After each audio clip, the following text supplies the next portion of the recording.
You are now tuned in to the Same Table podcast. Thank you, everyone, for joining us today, whether you're watching on YouTube or you're listening on your favorite podcast platform. Deb, how are you doing today? Yeah, I'm good. We took a little break in our recording, so I'm excited to be here again and try to wrap up the season. That's right. Yeah. And we have a very important discussion to wrap up this season with. Very interpersonal, very real.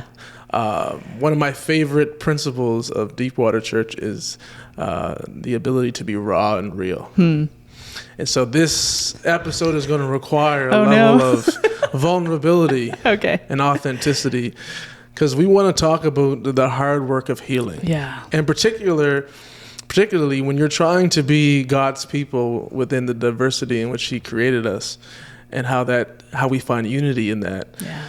Sometimes our differences damage each other, and there's trauma, there's scarring, there's healing that's required as a result of that.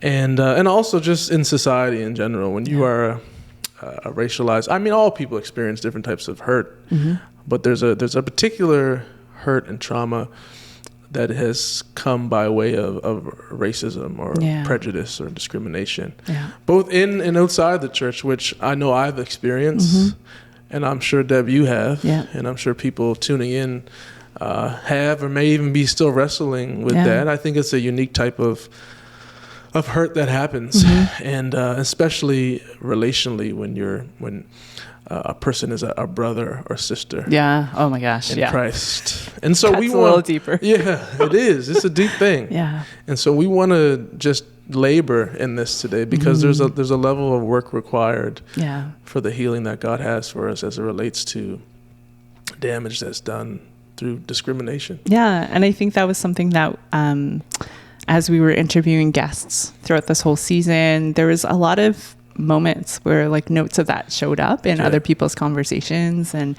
seeing the work that oftentimes that they've done in healing and in seeking restoration in their own lives. And I think of Pastor Ronna Britton talking a lot about some of those things in her life. I definitely think about Matt Njigabikwe's stories, and it was really strong in Colin's story as well. And I think we didn't really want to record an after show with Colin just because his story is so personal, and it's definitely not something that's like, hey, what did you think of Colin's story? Yeah, that's right.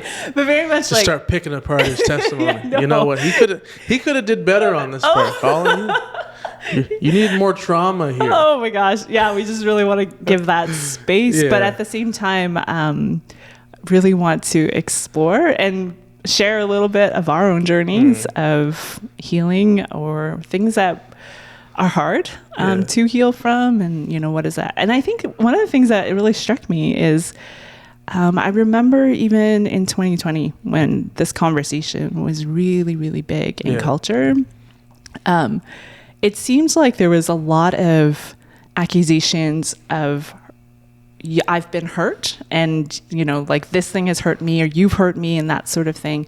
And there wasn't a whole lot of humility that thought about, okay, where is my frustration and anger coming from?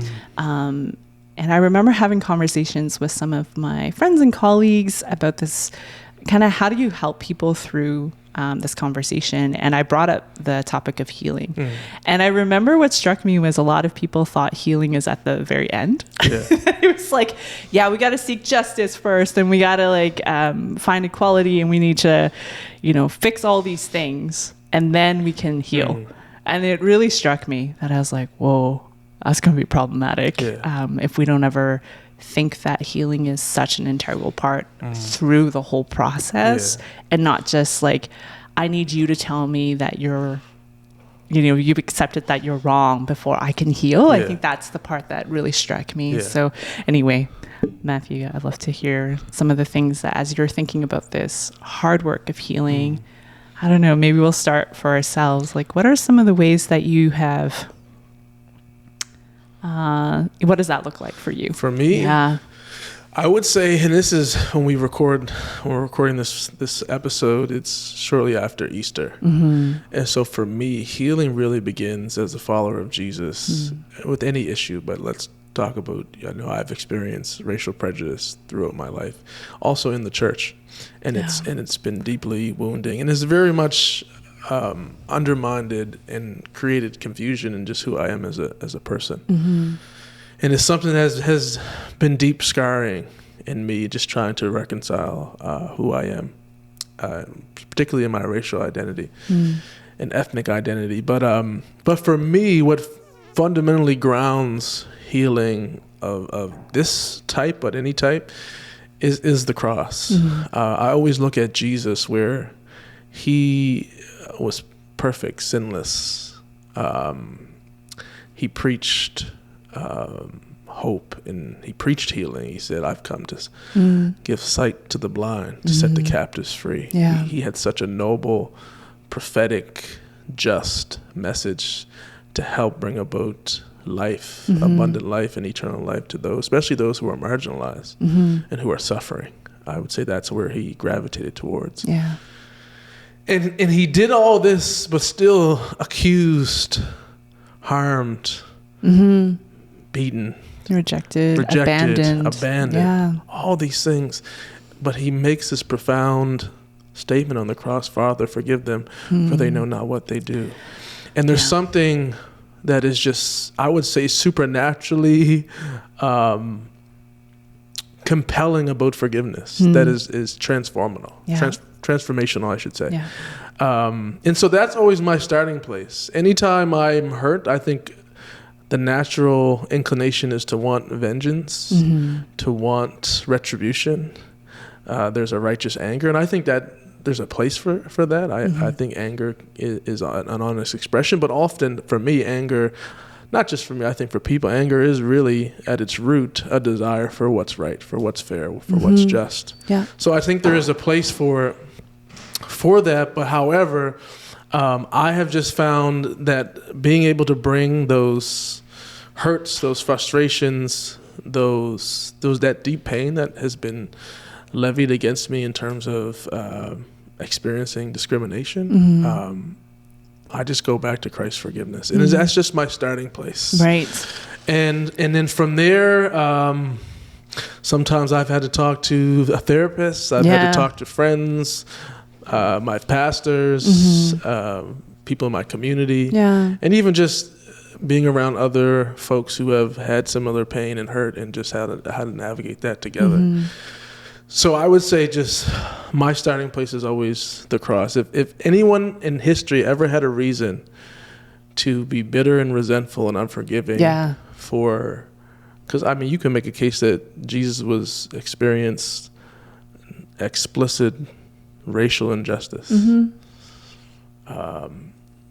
But he says, Father, forgive them. And there's the spiritual implications of that, the theological implications, but then very much the societal of someone who was deeply an egregious injustice levied against him.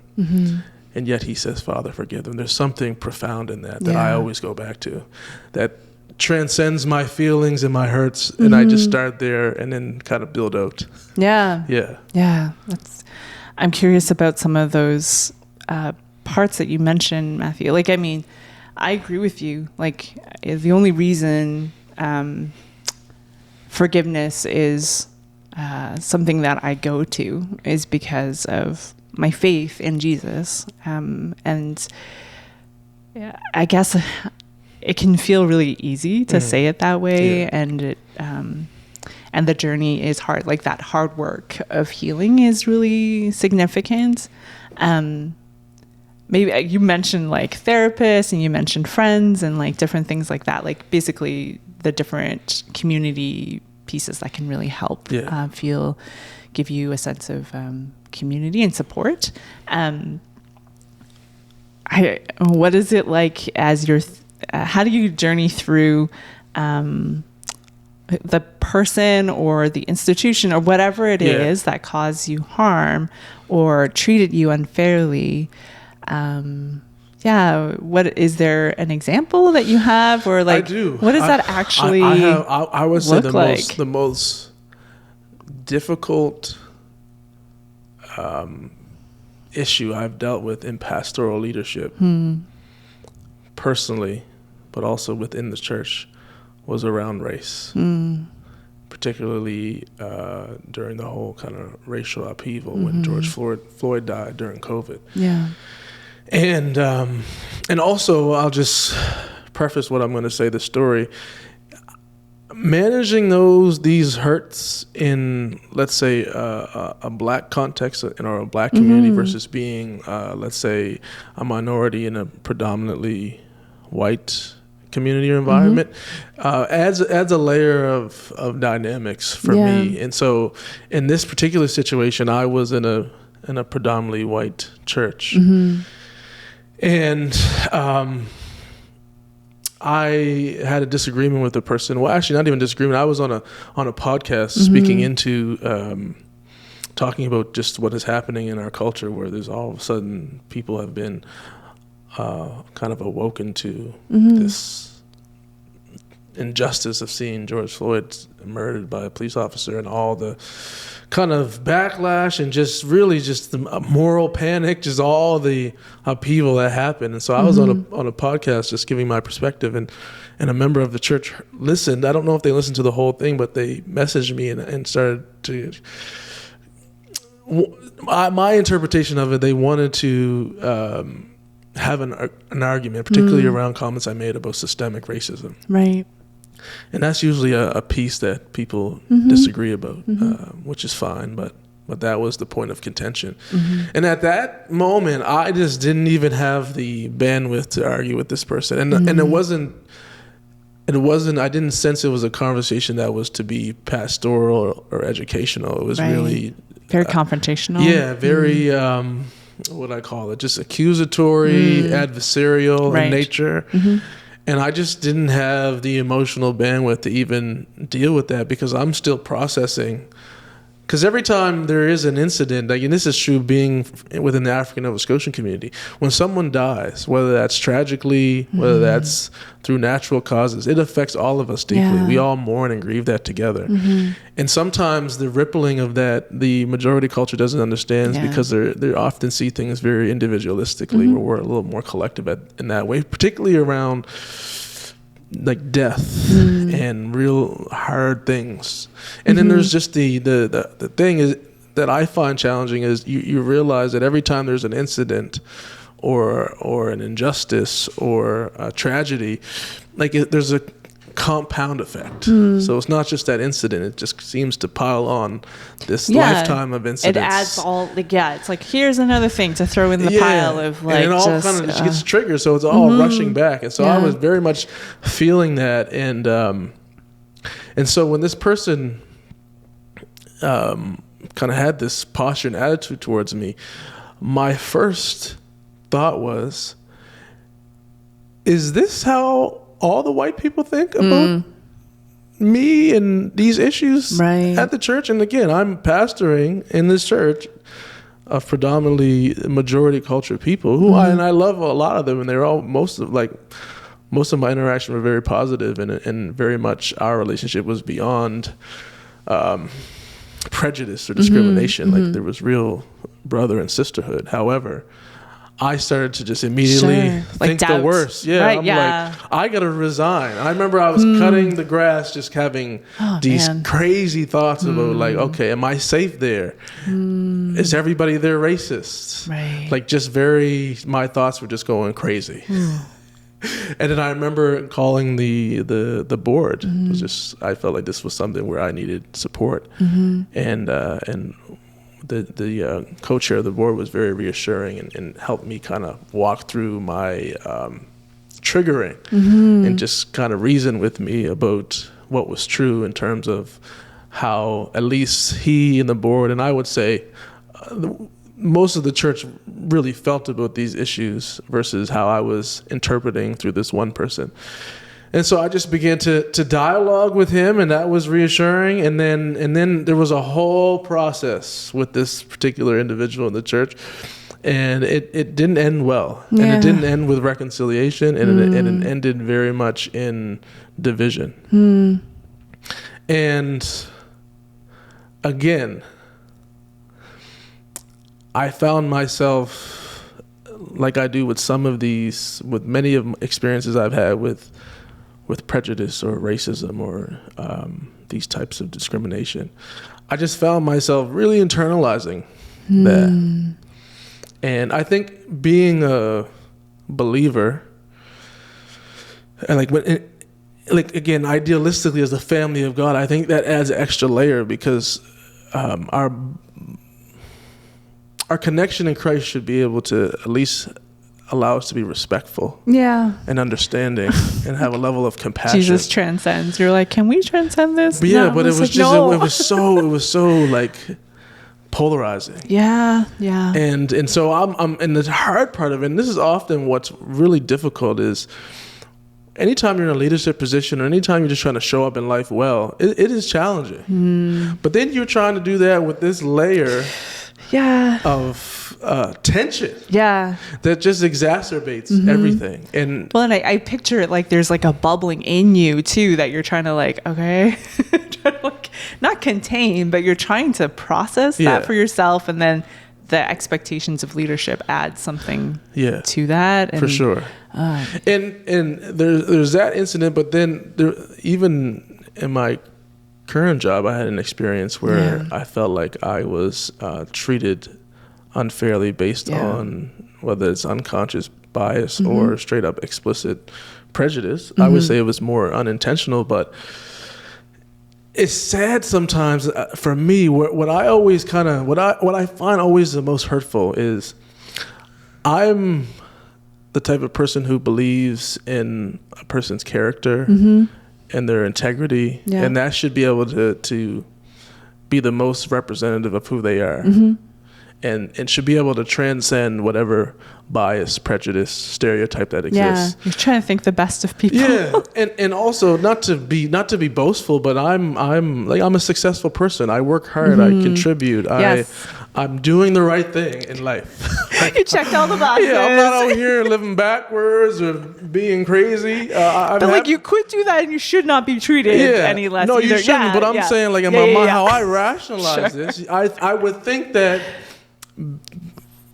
being that type of person would reciprocate a certain level of respect. And so, don't you know who I am? Well, sometimes I want to say that, but I remember this instance at my church, and then this instance at work. The thing that's most hurtful and the hardest to heal from and reconcile is despite all those positive things of who I truly am, I still can be reduced to the worst of my stereotype. I'm threatening, or I'm whatever this ignorant perception is. That at my work, I guess I look like a threatening student. I work in a university. I won't say the university, but maybe it was with a security officer. And for whatever reason, I'm threatening to this person, and based on my appearance or what have you. And again, if I was to go into my boastful disposition, I even have moments where I'm like, I'm probably more valuable to this organization than the security officer. I mean, factually, I am. However, I'm still left with this internalization of all of that success and all of what I do that is contributing meaningfully in my life and in this organization, still in some folks' eyes, I'm the worst of whatever stereotype that may be projected onto Black people.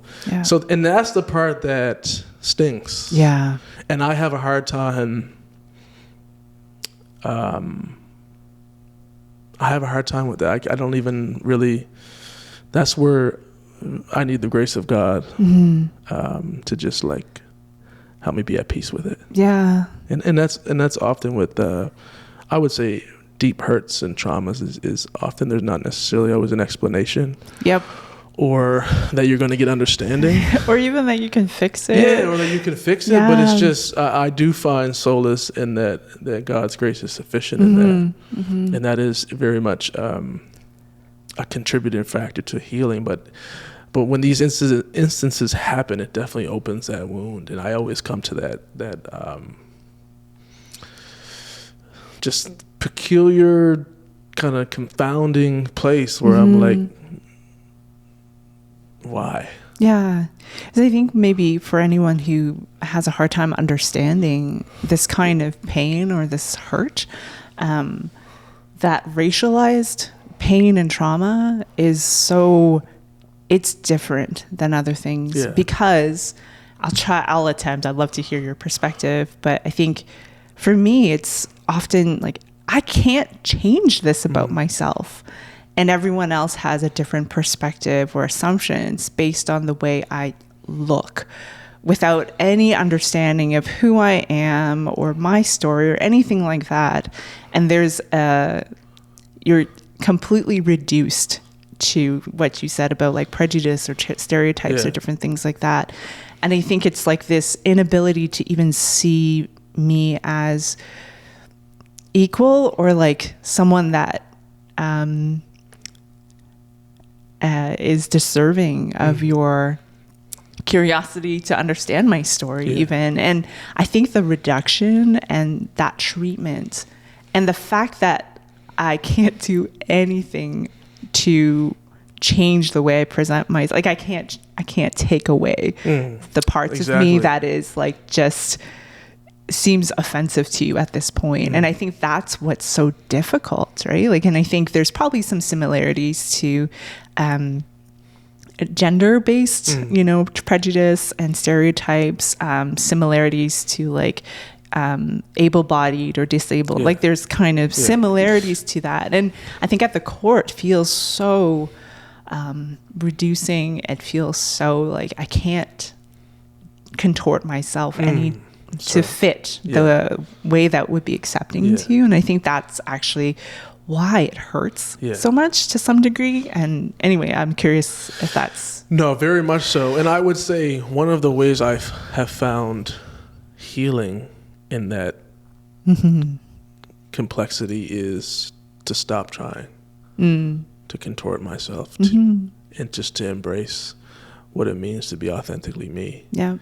And so I've shared this in other podcasts, but also uniquely, I'm of mixed race, and so African Nova Scotian and of Scottish and Irish ancestry on my mother's side, and so even just trying to navigate that was hard. Never black enough. Yeah, knew I wasn't white just by virtue of my complexion, and so spent so much time trying to find. Where do I fit? And even that has had a level of pain, and confusion, and shame, and so not enough, man. And so for me, where I have found peace and healing is I see myself very much as I'm not on either side. I'm a bridge in the middle. I am a person who can see both sides. And has multiple perspectives. And that was something that I seen as a deficit because I was looking to fit in these very binary categories. But now I'm like, me not fitting is actually what my uniqueness is. And I've learned to embrace that. But also part of the healing journey for me is I do think in our culture, to simplify it, white is right. Meaning to have that type of cultural identity is what we're aspiring to be within our culture. So whatever this, American dream, Canadian dream, this idea that to be successful, you have to do it, you have to assimilate a certain way.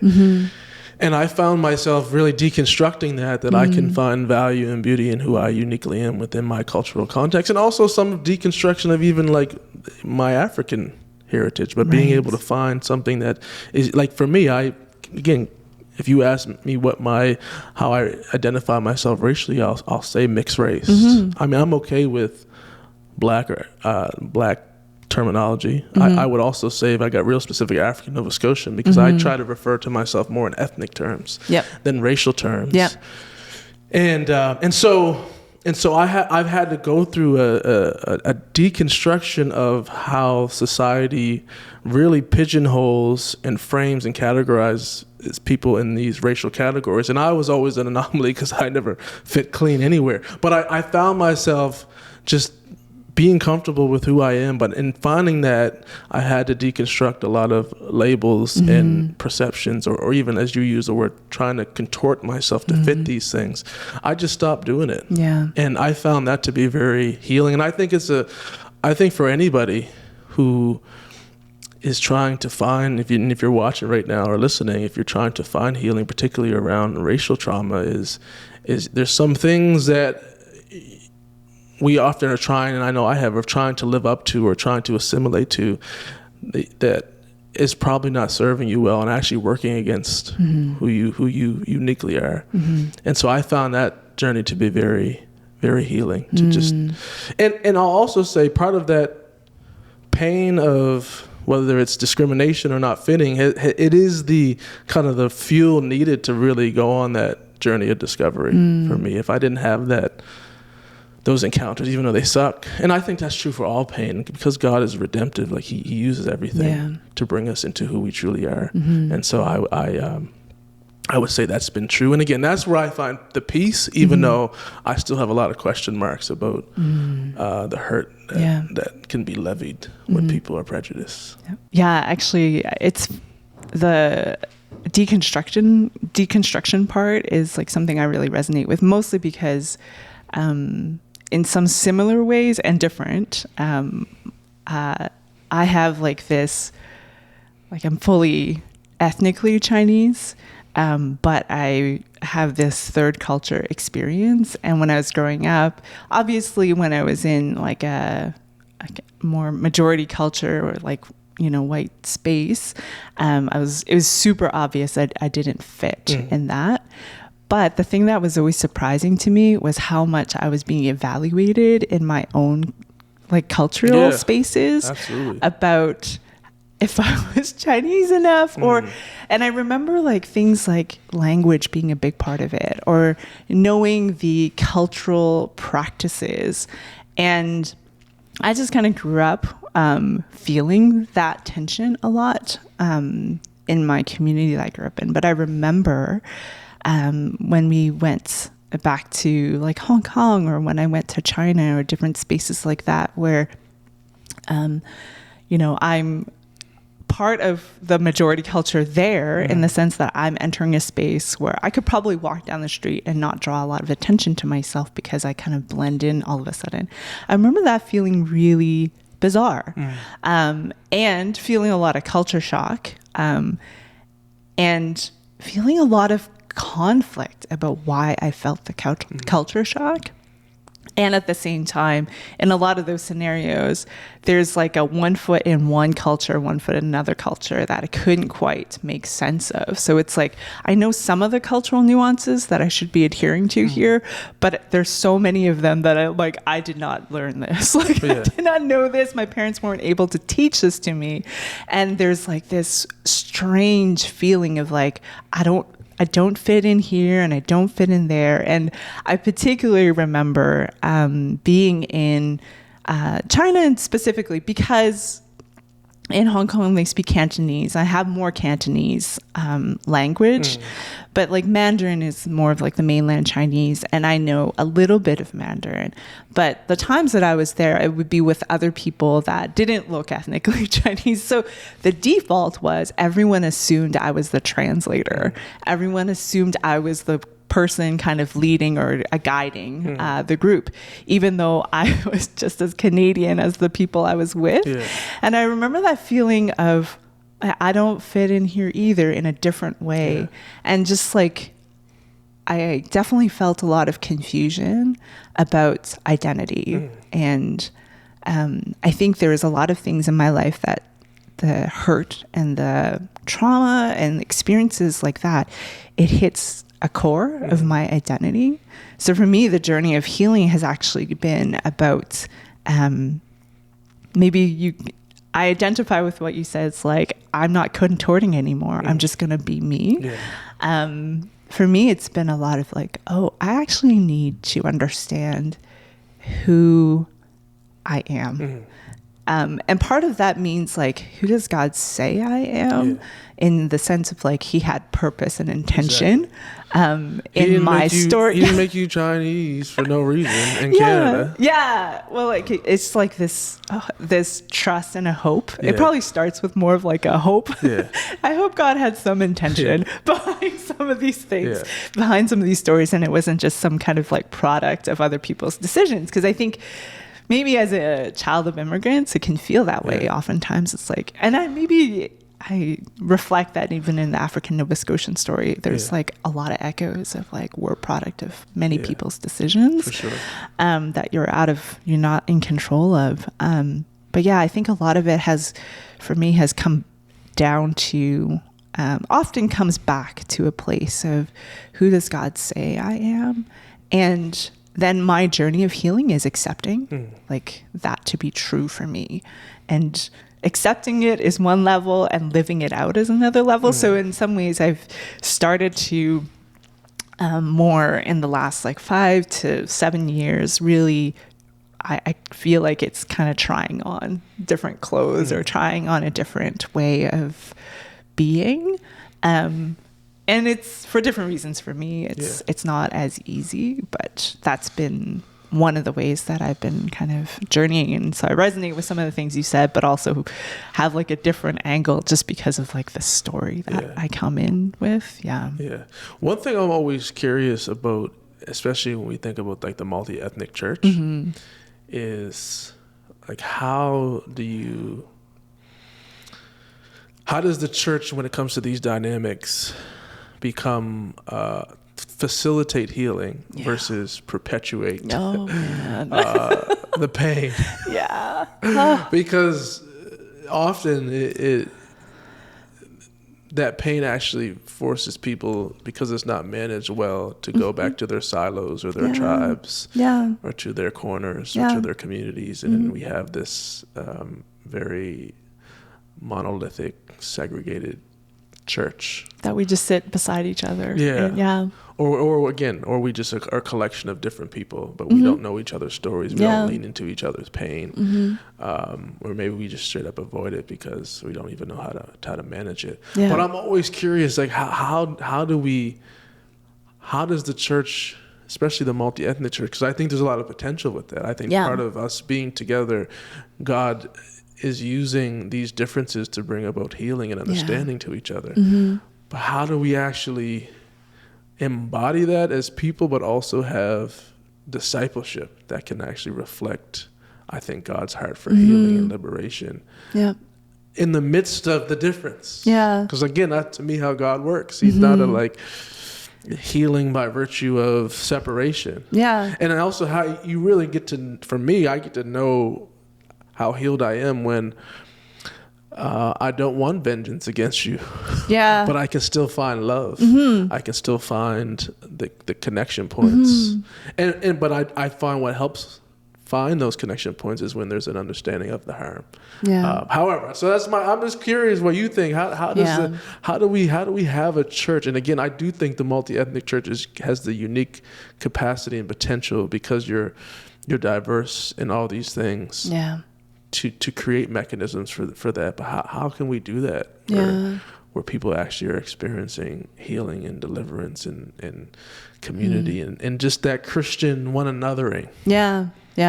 Jeez, Matthew, I know it's a big question. Easy question to answer. No problem, guys. We got this. I think I don't know the answer, honestly, because I don't know that. I've got theories and I've got like more, this would be great if we could do this, but real life lived out consistency of this happening and it becoming a force that actually starts to shape and change, I don't know, right? Like I have hope. Like I think there's glimpses of that in, I go to Deepwater. I think there's glimpses of that, but there isn't necessarily, we don't have a history of saying like, we've done this and like we're trying and we're working this out.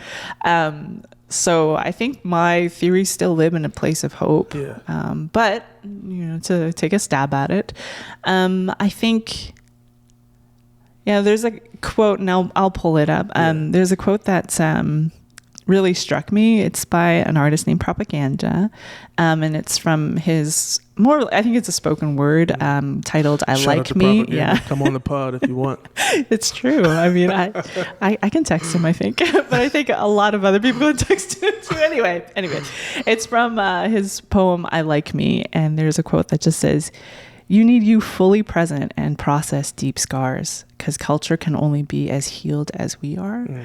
And that really struck me because I think a lot of the journey I've been on is kind of encapsulated here, that I'm like, man, what would it look like? What would culture look like? What would our church look like if collectively and individually we really took it seriously, that we process some of those deep scars and we sought healing? Because I think the journey of healing leads us to one another. So I think that's a big part of it. It's hard, right? Like, there's another quote that has stuck with me for years and years, and it's just like, hurt people. The reality is that if you're hurt, your natural inclination is to hurt someone else. And you don't necessarily intend to. You're just kind of like bleeding out, and it's like bleeding into everyone else. That's just the nature of what happens. So I think there's a huge part of, like, if we engage in our healing journey for ourselves, I think that leads us to a healing space with each other. It definitely brings you to a place of humility. I think that's necessary in the conversation and in the journey of, like, how do we come together, not just so that we can be in the same space as each other, but to actually, like, reflect that beautiful picture of the, kingdom that is supposed to be, like, worshiping together in a deep sense of unity. So I think that's one.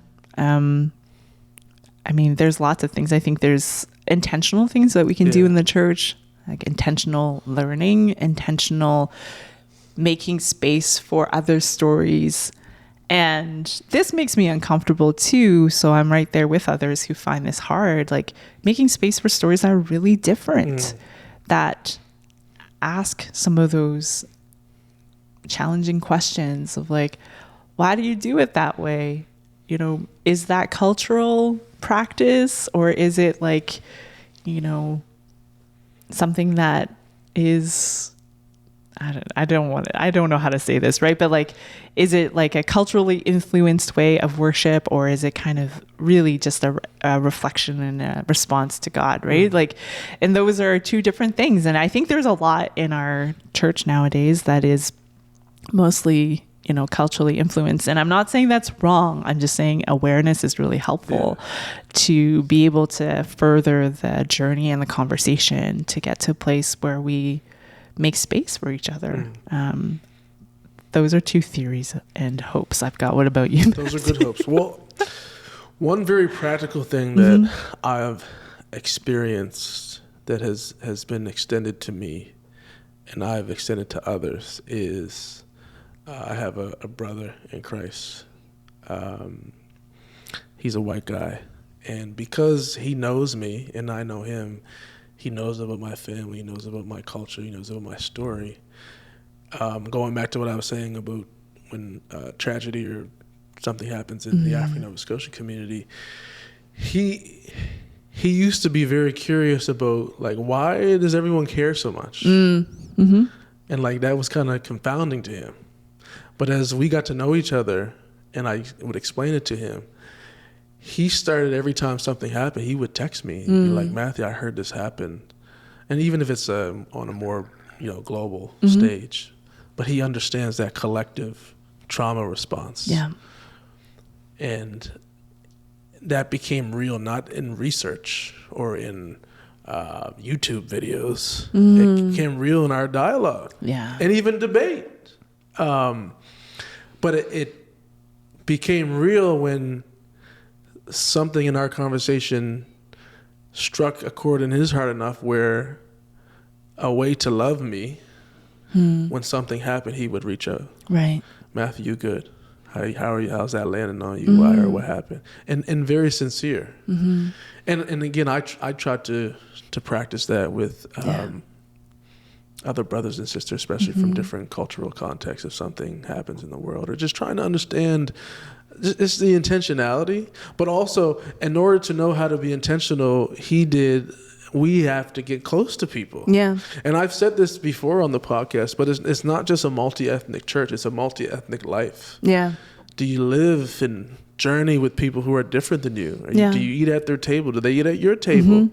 Do you know what the story is of their culture or life that troubles them, the burden that they carry? Do you understand that at a deep level? And you often have to get in proximity to it to really feel and understand and empathize and be able to put yourself as much as you can. 'Cause sometimes you can't, you haven't had that experience, so you can't put yourself there, but maybe you can put yourself close to it. I find that impacts your heart. Yeah. It's even a transference of healing in everyone who's encountering each other in that authentic way. Yeah. I heard someone say that intimacy is when vulnerability meets vulnerability. Yeah. Yeah, I was going to say vulnerability is a big piece. Yeah, and even just I think it's also so critical to have space to be ignorant to each other, but know that we fundamentally love each other. I mean, you're my brother or my sister, and I'm talking this particularly in the church, because I think, I really believe the church has the raw ingredients to do this well. Yeah. Has the really mandate and mission to do it. We have the Holy Spirit to help us as well. So, but however, I find in those spaces, there is, even just in that dialogue, there's so much healing that has happened in me, and I think in my brother in this particular case. And I think that's something just very relationally and practically and intentionally that I found to be a blessing. Yeah. And then I've also seen where I have a friend who's a black pastor in the Maritimes in a predominantly white environment in church, and he would often call me because he would feel so alone because things would happen and everyone just moves on. Like, it's just they didn't even notice. No, they don't notice. Yeah. And again, I don't think that's malicious. No. Yeah. But it does perpetuate the hurt. Yeah.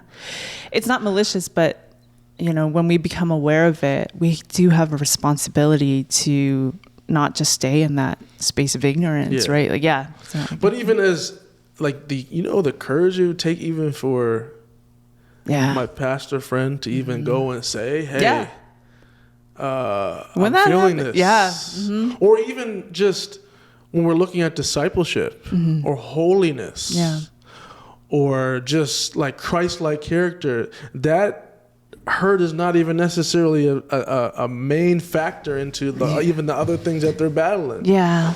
Right? Yeah. Because again, there's no real context for that. Sometimes I think when you have a certain level of, when that's not your trauma or pain, you're just assuming, you just try harder, you just do this or you just do that, which again, there's the level of that is true. However, because you never experienced that, you don't know how much that may affect one's ability to do what's right. And when you have no empathy or pathway to meet someone there to consider that as an underlying factor to where ultimately we're trying to get to, that actually undermines the counsel and the discipleship of that person. Yeah. And I do think that I've seen that to be actually really harmful and re-victimizing to particularly, this is a black pastor in a majority white space.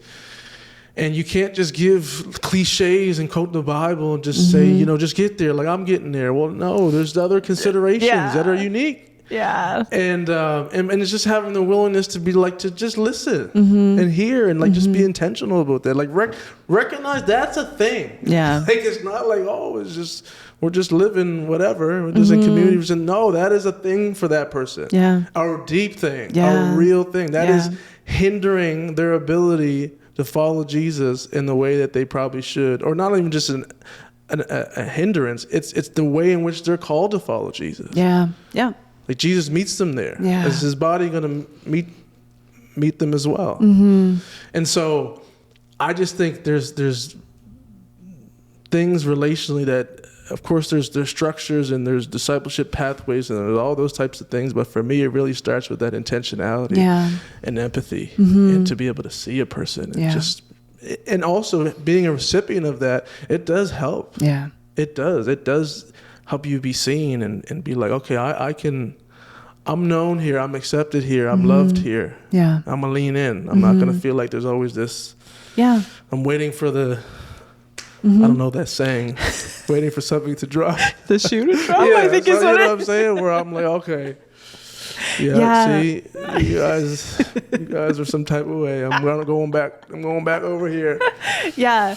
Wait, I think when you talked about vulnerability, you reminded me of some of the things that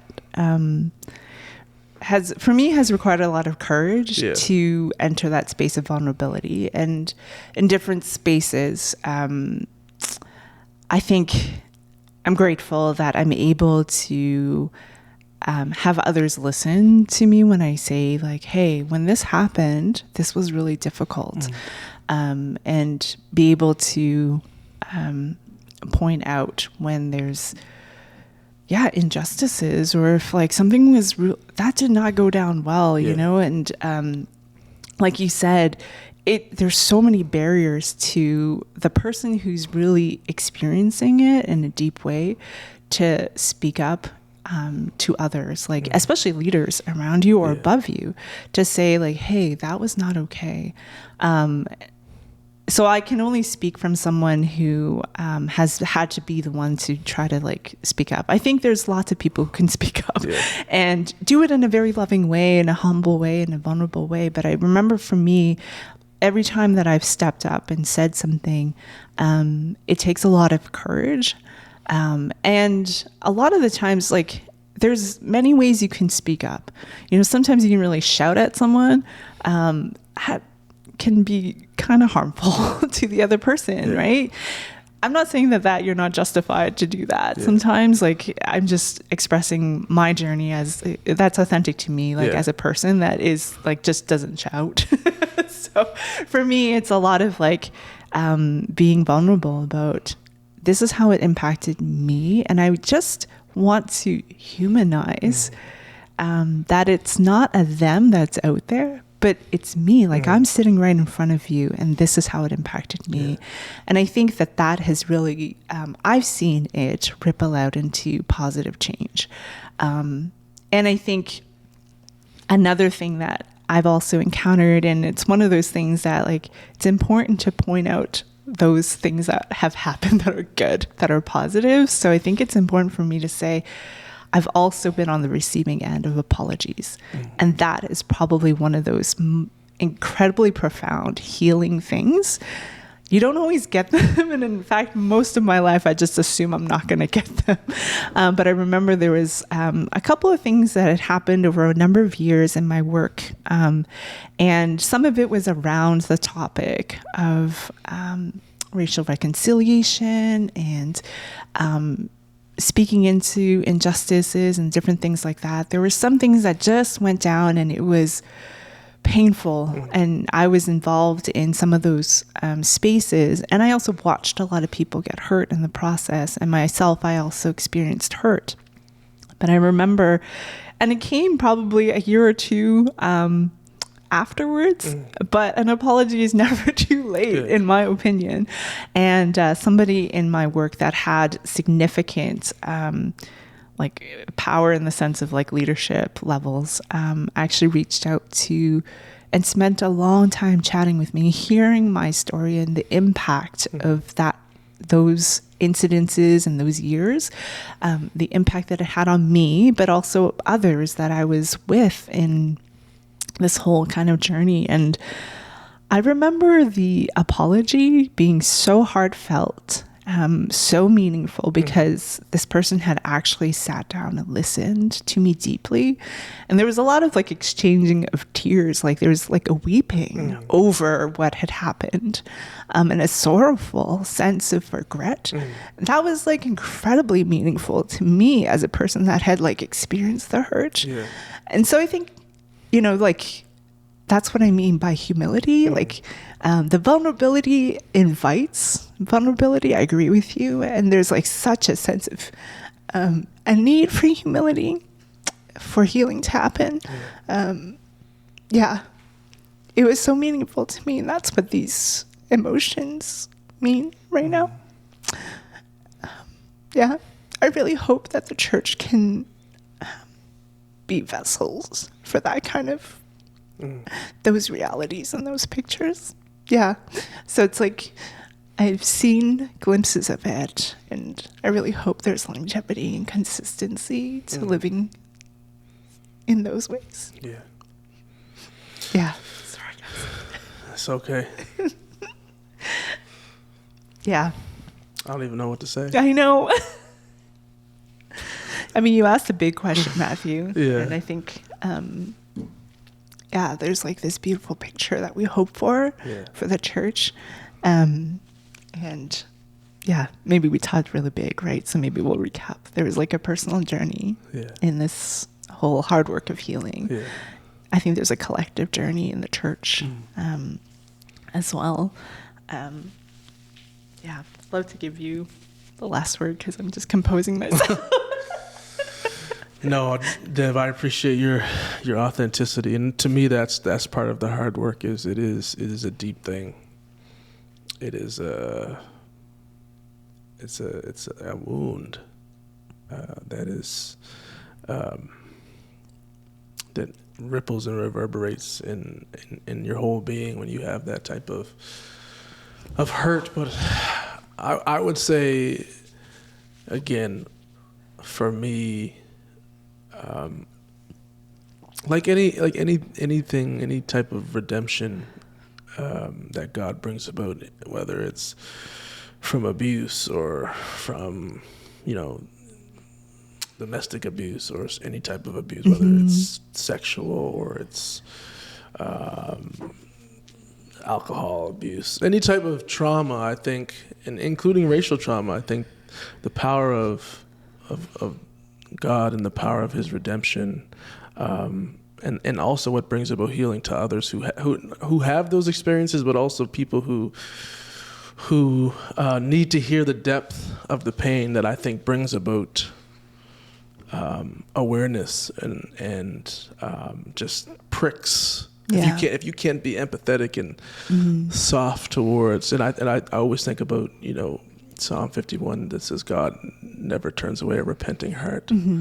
I think there's something about that depth of vulnerability that there's so much healing for everyone. Yeah. When we can get to that place and have a courage to go there. Yeah. Because I think for me, that's often what I want. I want to be honest about this. I don't want to politicize or polarize. Like let's just just dialogue about what it is and just like feel the pain of it. Not deflect it, not try to shut it down with logical fallacies or various, theories about things. But it's so painful to lay your pain there and then to just be dismissed. Yeah, with whatever opinions about political things and also, philosophical things. And I'll say this too.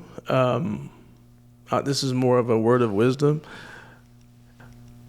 Anytime you're trying to deal with difference, and let's talk about racial trauma, if you're really the type of person that cares and wants to be a brother and sister in Christ, it's hard to do that if you just watch YouTube videos about your while they're watching us in YouTube videos. Well, I'm for saying anyone who's watching on YouTube. Maybe it is, but this is my point. Is that if you're just watching polarized views of issues, that is totally different than when you are embodied next to a person really knowing their story and really investing time into somebody's pain. Yeah. That's where transformation happens for you and for them.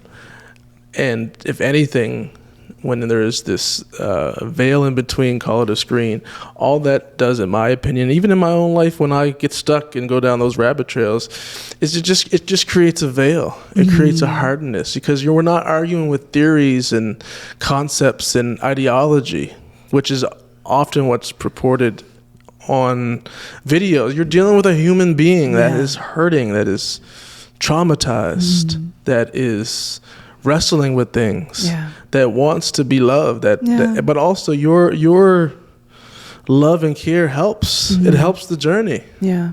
And I think as followers of Christ, do we not want to embody that, but also there's a place for whoever you are or however you're journeying with people, that even just those little things of helping that person to be seen and to notice, and that their pain matters, even though it might be different than yours, or even if you might have some guilt about it, or for whatever reason, whatever that is, like that person's pain matters. And not only does it matter, this is what it means to be one together. Like there's so many implications of this for what it means to be the body of Christ and all that God wants to do in and through us. And so I just share that as a wisdom. Get off of YouTube videos and go meet and talk to real people and get to know their stories, and to lean into that discomfort, and don't be quick to just, move past the difficulty and the dirt and the deep and the harshness of some of these things that people carry. You got to look in there with them. Yeah. And I think that makes a difference. And it's made a difference in people who have been willing to do that with me in my own journey. And it keeps, for me, those types of relationships has kept me from becoming bitter and resentful and vengeful and even hatred. Which I don't think serves anybody. Yeah. I think that's when, if anything, you're probably going to move further away from the ideals of Jesus. Yeah. And that's not serving. But again, if we don't meet people where they're at, particularly with racialized pain, you're going to alienate them away from Christ. Like that's just what's going to happen. Yeah. And maybe they'll find something else that's not of God, or is taking them further away from God, or maybe they, this is how I know in my community, where people just give up on, they think Christianity is a white man's religion.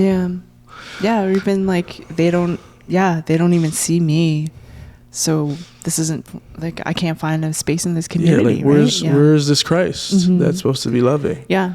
And so I think it's incumbent on us as believers to, again, just to give people a hearing and an empathetic heart towards that pain, and to not to run from that. But also, again, for me, having brothers and sisters to be able to talk about that with. But also, I'll give myself credit. I've allowed myself to be vulnerable with people that look like me, but also brothers that I trust that don't, because I found all those perspectives have brought a measure of healing for me, and not just in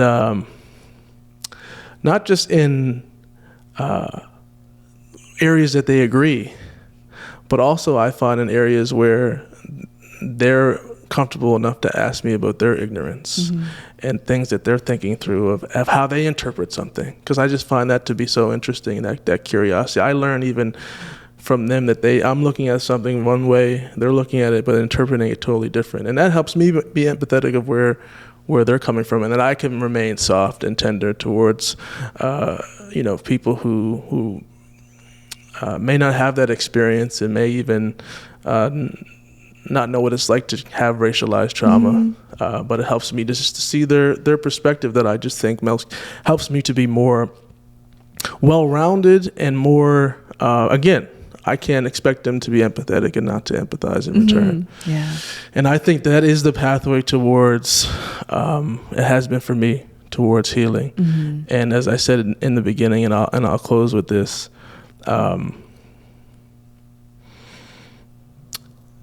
for me, Jesus, because of his forgiveness, we can always find reconciliation. And not only do we find it, but in him leaning into this, it has helped me be a greater minister of reconciliation to others, not avoiding it. This very embracing has made me more sensitive, and even have more passion and courage to speak out when things are unjust, but also to lean into people who are different than me and not be afraid. Yeah. But it's actually been through the vehicle of racialized pain that I've come to that realization. Yeah. It's despite it, not in avoidance of it. And I think, again, that's true in so much of what it means to follow Jesus, that he uses our pain for great purpose in our lives. So I would say amen to that as it relates to racialized pain as well. Amen. Yeah. Hey, thanks for hanging with us at the same table, a Deepwater Church podcast. To learn more about who we are, where we are, resources we offer, and ways to get involved, go to deepwaterchurch.com. The Same Table podcast is produced by Matthew Thomas and Deb Wong. Technical production by Sam Prime. Drop us a note if you have any questions, encouraging words, or something you'd like to learn more about at info@deepwaterchurch.com.